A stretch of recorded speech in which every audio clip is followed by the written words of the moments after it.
Good evening, everybody, and thank you for being here. My name is John Bishop. This is my colleague, Aladdin Gohar, and we are thrilled to have the city's partnership with IT Martini to host you tonight. As you know, the theme for this evening's celebration is innovation, and I'd like to share a quick thought on that topic before introducing our first guest. One of my favorite authors provides a simple definition of innovation. He says that innovation is the ability to convert ideas into invoices. I like that quote because it shows that innovation is a simple and straightforward concept. The challenge is making it happen.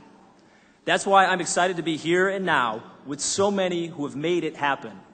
The Top 7 Intelligent Community honor recognizes our pursuit of innovation as a community by keeping our eyes on the problems and our minds on the solutions. Aladdin? Thank you, John. So with that, I'd like to introduce our first guest who is unable to be here tonight, but he'll be here virtually. Ladies and gentlemen, please take a moment to hear some comments from Mayor Coleman. Hi, this is Mayor Mike Coleman. I want to say thank you to the Intelligent Community Forum for recognizing Columbus as one of the top 7 most intelligent communities in the world. As a smart and open city, Columbus is privy to many pockets of creativity and innovation. We are home to organizations like Tech Columbus, Battelle, and the Columbus Idea Foundry, just to name a few. We continue to build a 21st century knowledge workforce across the city. We market our accomplishments and advocate for our city through collaborative efforts, and we continue to reverse the brain drain by adding more jobs and welcoming new and young professionals. My biggest thanks and congratulations go to our residents.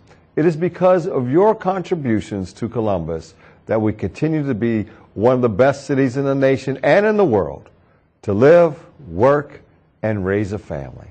Thank you. Up next, I'd like to introduce Derek Gresso from the Columbus Young Professionals Club.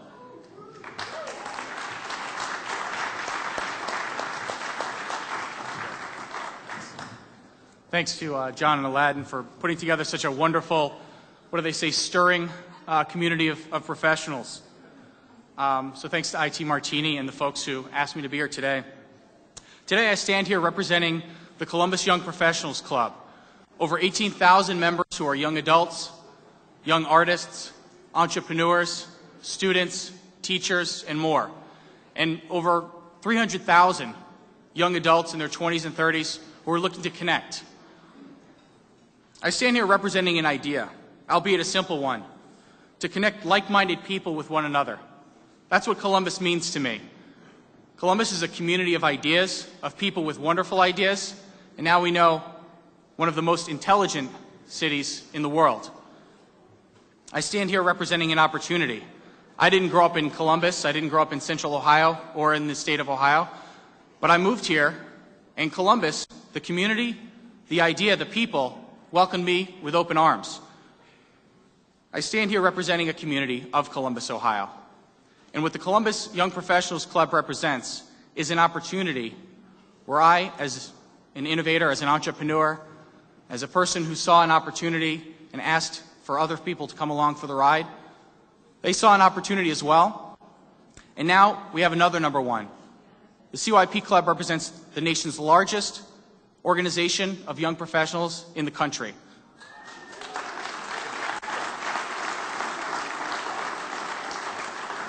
Thank you. We're larger than organizations in Boston, in Austin, in Charlotte, in Chicago, in Milwaukee, and a variety of other cities. But what makes Columbus so attractive, and why do young people want to stay here? Well, those are the same things that I mentioned that brought the organization that I represent, my ideas, to fruition. And that's what young professionals and young adults want, and that's what Columbus has in spades. We represent ideas, we represent opportunities, and we represent communities. And you all know that because you're here today. And I want to let you know that the young people are strong. This represents an opportunity for all of us here who are young or young of heart to feel like we make a mark. We're going to be the future. We are the future. and I thank you for giving me the opportunity to be a part of this future. And I'd like to introduce Columbus City Council President Andy Ginther.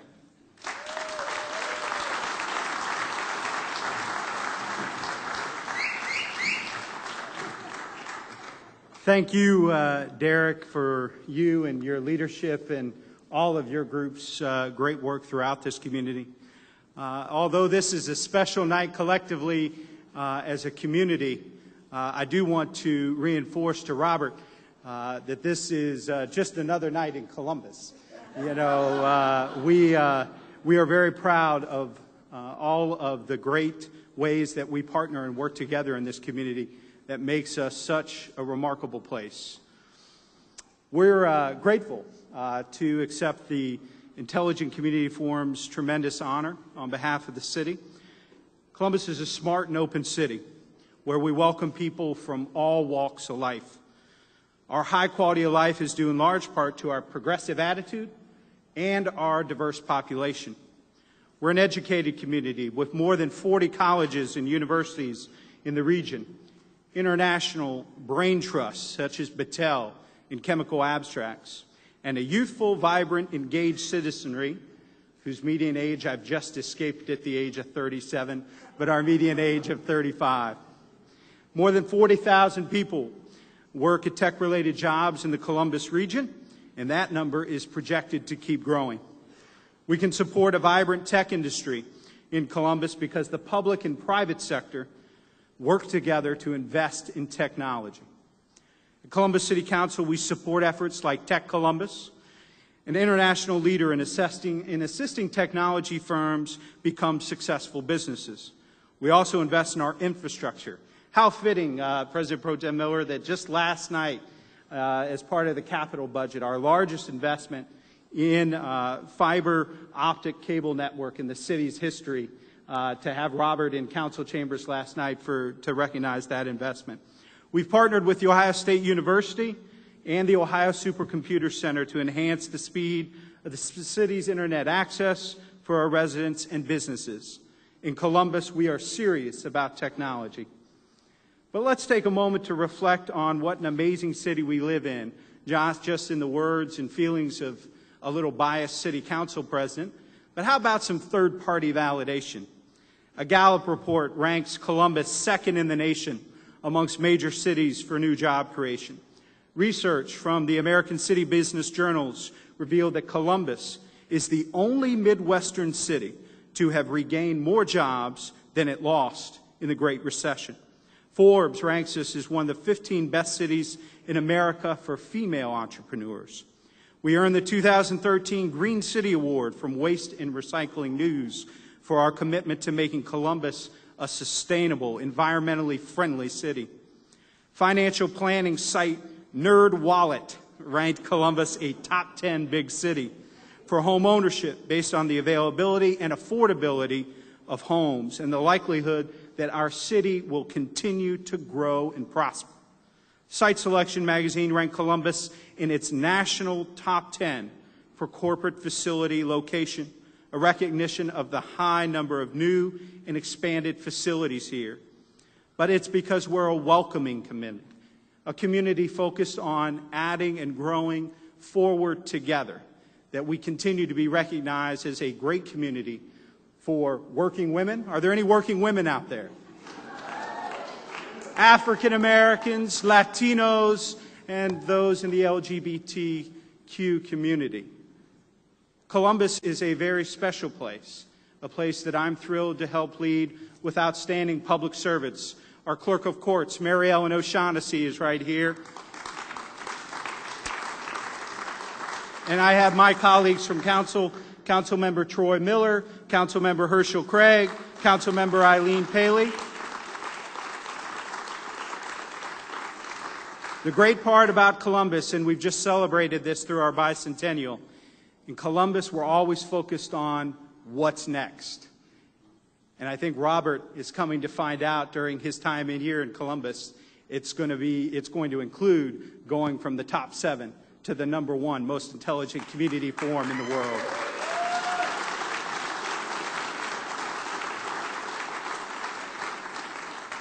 Thanks for letting us be part of this tonight. We're so excited about this. I want to introduce our great partner in the administration, a great public servant, an innovative tech guru, Director Gary Cavan.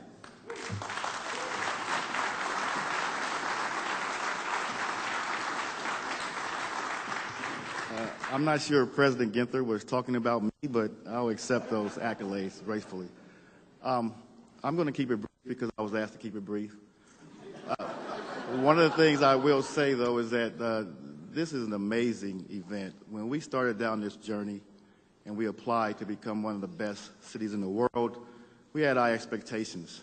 And so being in the top 7 is actually, we're in a very special fraternity. And it's because of all of you. I reminded myself today as we rode around with Mr. Bell through these past couple of days to all the venues and places where innovation is taking place and collaboration and so on and so forth. And it made me take a step back and say, wow, this city is great. We are doing some great things in this city, and we just don't tell our story well enough. But we're getting there. And I believe over the next few weeks that we will be recognized as #1. And if not, then we'll try again until we become #1. So I think all of you should give yourselves a round of applause, because without all of you, this would not be possible. And so I believe, yes. Mr. Bell, would you step up here, please? I have a proclamation from the great mayor of our city, and it says, whereas the mayor of the city of Columbus, Ohio, that's the other thing. At some point, I want people, when we say Columbus, you don't have to say Ohio. You just say Columbus, and they know where you're from. Has the responsibility to honor outstanding achievements by members of our community, and whereas Columbus has been selected as one of the top 7 intelligent communities in the world, the only U.S. city to make the list in 2013. We are honored to host the Intelligent Community Forum and its co-founder, Mr. Robert Bell, April 1st through the 3rd. And whereas Columbus personifies the 2013 theme, innovation and employment exhibiting technological savvy and accessibility, creating, maintaining, and finding innovative ways to keep employment opportunities in stride with a quickly growing technological society. And whereas the cultural, and economic diversity of our citizens, rapid advancement in technology, along with the influence of area businesses, the Ohio State University, and the ability to retain a generous population of our best natural resource, our young professionals, I agree 100%, young professionals. I'm one of the young at heart. Have contributed to our selection, and whereas we are honored to have the opportunity to host Mr. Robert Bell and the Intelligent Community Forum, now therefore I, Michael B. Coleman, Mayor of the City of Columbus, Ohio, do hereby issue this citation of welcome and recognition to Robert Bell of the Intelligent Community Forum, and urge all members of our community to join in recognition of this significant occasion and the achievements above mentioned.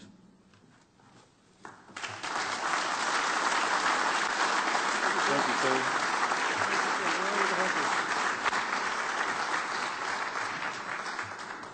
Thank you very much, Gary. I appreciate that very much, and I appreciate it from the mayor. Now, President Ginther, I just have one question, which is how long did it take your staff to find that nerd wallet thing? Hello, Columbus! Hello. Come on, you can do better than that. Hello, Columbus! 14 years ago, the founders of ICF started on a journey when we were looking for the answer to a mystery. That mystery was, why had the rules of success for communities changed so much? Now, change is a constant. We all don't like it, but we all get used to it. But in half of my lifetime, that change has been dramatic. And I could see it in the places I lived. You can see it in the place you live. Now, it's pretty hard to define exactly what makes a community successful, but like that other thing, you know it when you see it. It takes a prosperous economy that provides reasonable opportunity to people at all income levels and that's constantly renewing itself for the next generation. It takes a society that's open to individual initiative but also offers you that unique sense of place, that special something that you want to belong to. And it involves a culture, a heritage that gives meaning to your lives and helps make the community a great place to live. And the rules of success were very clearly broken. Big cities and rural towns were hollowing out, their best and brightest leaving to go someplace else. And the sources of employment that built the middle class were in decline. Outsourcing, offshoring took hold. Now those trends, by the way, were terrific for our friends and neighbors on the other side of the planet in those countries that were benefiting from them. But for industrialized nations, they were pretty devastating. And there was also a rising concentration of the rewards for business success in the hands of a few. And that's something we're still struggling with today, isn't it? Now, all these changes tended to erode community success. Some communities, by the way, prospered in this new climate. They did very well, but many were left lying in the road asking if anybody had seen the number of the truck that hit them. Why? That was the question. And if we could figure out why, what could you do about it? So back then, we did a study for the province of Ontario in Canada in 1999 to try to answer that question. What we found was that underlying it all, like a kind of a shift in the ground beneath the cities and the towns and the regions around the world, was something new under the sun. It was the merger of computing and communications. Now, of course, today we call it broadband. We call it the cloud. We call it ICT for information and communications technology. And whatever you call it, we could see then the immense power of this thing to upend industries, to change ways of life, to change how we govern ourselves, how we earn a living, how we educate, how we entertain ourselves. It's a new kind of infrastructure, isn't it? It's the fourth utility. And we know the power of infrastructure, really important infrastructure, like the railroad, like the superhighway, like air travel, to change utterly everything. Well, now back then, not too many people had heard of this word broadband, and clouds were still those puffy things up in the sky that floated by, and so people tended to look at us like we had these sort of furry animals coming out of our ears. But by now, you've all seen the revolution in your lives. You see it in your family, you see it when you get up in the morning and when you go to work. When was the last time you bought a physical book or a physical piece of recorded music? When was the last time you wrote a letter instead of an email? When was the last time you mailed somebody your resume? Or you did all your holiday shopping in stores? Or you saw your kids not staring at a screen? Now, back in the dot-com boom, if you can remember that far back, the young revolutionaries, like many of them in this room, proclaimed that they would replace industry as we know it. Goodbye bricks and mortar, shutter that factory, close the store, it would all be online. And of course, what actually happened was that every business on earth took those dot-com technologies and used them to become more productive, to become ruthlessly efficient. While new companies from Google to Amazon to Facebook and 1,000 more that you and I have never heard of created completely new industries. Today, the information and communications revolution is literally driving the global economy. It is part of everything. It is part of business and trade and national and international politics and news and entertainment, success and failure. And all of that change arrives at your door in your community every day. It's what has made it so incredibly useless to try developing your local economy by chasing smokestacks, as they say in the economic development business, trying to convince that next business to move into your town. You can do that, and you can have a headline about a few hundred jobs, and the next day 2 more have moved out.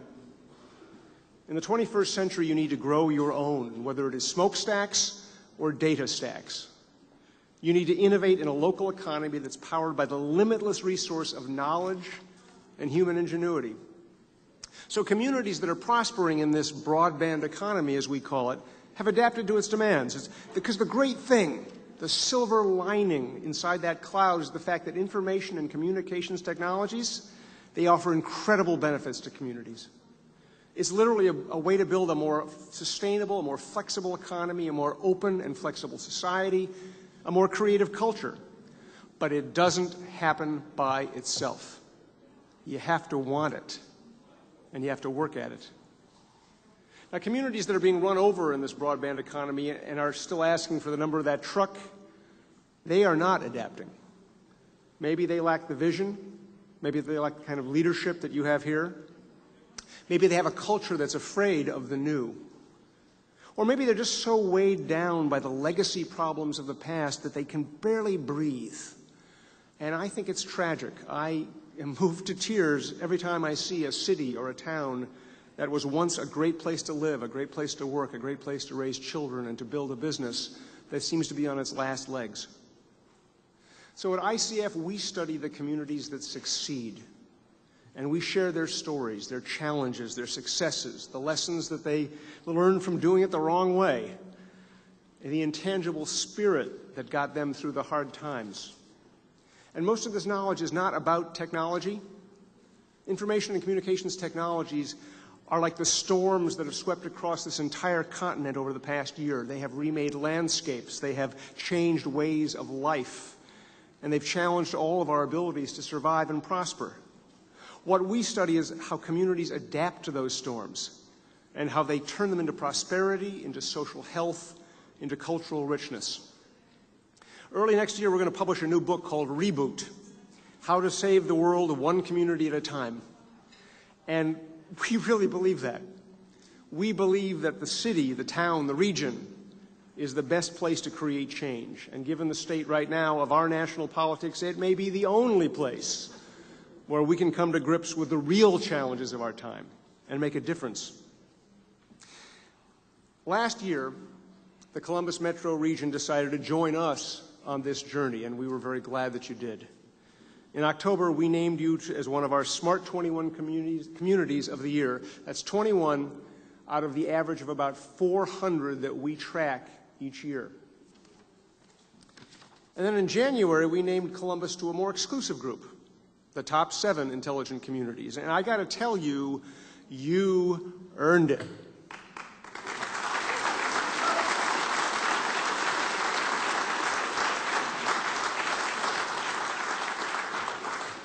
And I know that because to reach that top 7, your leaders had to complete a very long, a very detailed, and quite frankly, a pain-in-the-neck questionnaire that forced them to talk to all the different sectors of their community, to bring everybody to the table and get information from them. And that questionnaire went through analysis by an independent academic team from 4 countries who compared it to 20 other leading communities in North America, in Europe, and Asia. And of the 21, 7 rose to the top, and the metropolitan Columbus region was one of those. So, what kind of club have you joined? Is it a club you want to belong to? As a Smart 21 and Top 7 community, you are one of 120 intelligent communities that we have identified around the world since 1999. They are on every continent of the world except Antarctica. They are of every size, from rural towns to megacities. They are Stockholm, Sweden, and Taipei, Taiwan, Waterloo, Ontario, and St. John, New Brunswick, in Canada, Rio de Janeiro, Brazil, Tallinn, Estonia, Dublin, Ohio, go Dublin, Bristol, Virginia, and yes, Gangnam, Seoul, South Korea, home of the pony dance, Gangnam Style. Our study of those communities has been captured in books and reports, in advisory services for community leaders, and a master class that we take around the world. Those are there for you.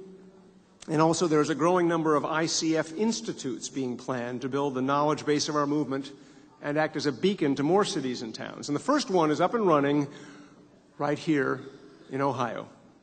The Institute for the Study of the Intelligent Community at Walsh University in Canton is focusing on how we train the teachers who will develop the next generation of knowledge workers. And at least I think the head of the institute is right here with us today. Jackie, raise your hand. There she is. Raise your hand. Thank you.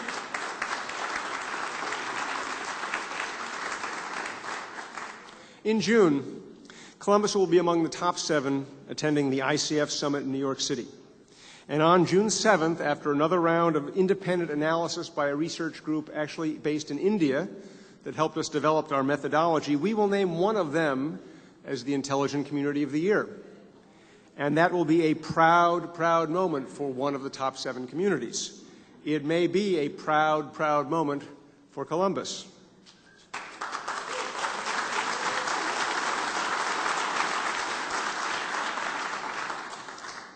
Awards are fun. I love to give them. They're great, they're terrific, everybody gets excited about them, and they're absolutely not the point. The point is that you are part of a very special group of communities that face similar challenges and have similar visions for meeting them. They are communities you can learn from, communities you can teach, communities where you can do business. On behalf of myself and my fellow co-founders of ICF, welcome to our global family.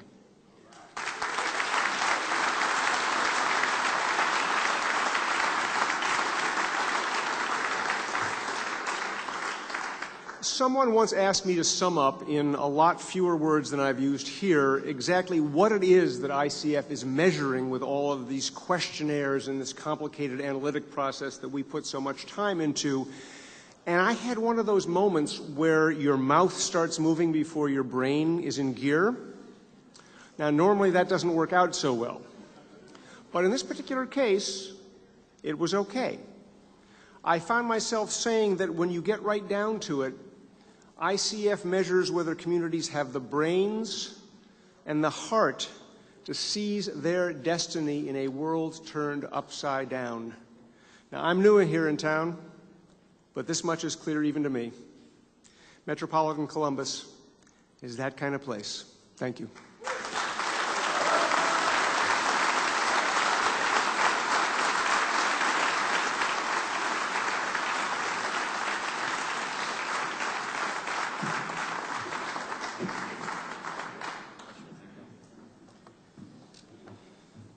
Thank you, Robert, for that stirring speech. We're very proud of our community here. So, in closing, for those of you connected in the social Twitterverse and such, the hashtag for tonight's event is hashtag 614Top7. Thank you, Ladin, and thank you, Mr. Bell. I'd like to leave everyone tonight with a quote from one of my favorites, Albert Einstein. He said,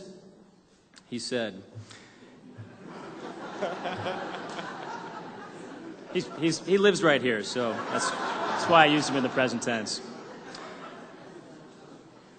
If you always do what you always did, you will always get what you always got. I challenge everyone here tonight to think about that and do something different so that together we can take Columbus to the next level. Have a wonderful evening, and thank you.